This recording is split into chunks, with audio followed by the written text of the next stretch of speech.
Всем привет! По данным Бурятского гидрометцентра, в Улан-Удэ сохранится морозная погода. Температура может быть ниже 30 градусов. Это Блиц новости, и мы начинаем.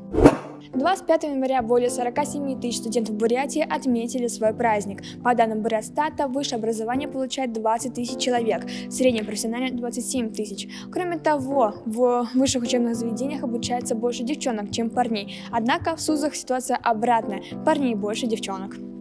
Прокуратура проверяет высшие учебные заведения России. Теперь очередь дошла и до бурятских вузов. Правоохранительные органы следят за соблюдением законодательства, а точнее за вопросами деятельности вуза, зачисления граждан, перевода отчислений и соблюдением бюджетного законодательства.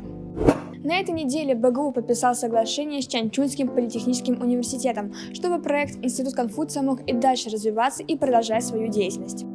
Напомним, первое соглашение между БГУ и ЧПУ было подписано в 2006 году. Уже более 15 лет университеты являются партнерами в развитии общественной, научной, спортивной и культурной сфере. Благодаря этому проекту студенты Бурятии могут проходить практику в Китае и знакомиться с культурой этой страны.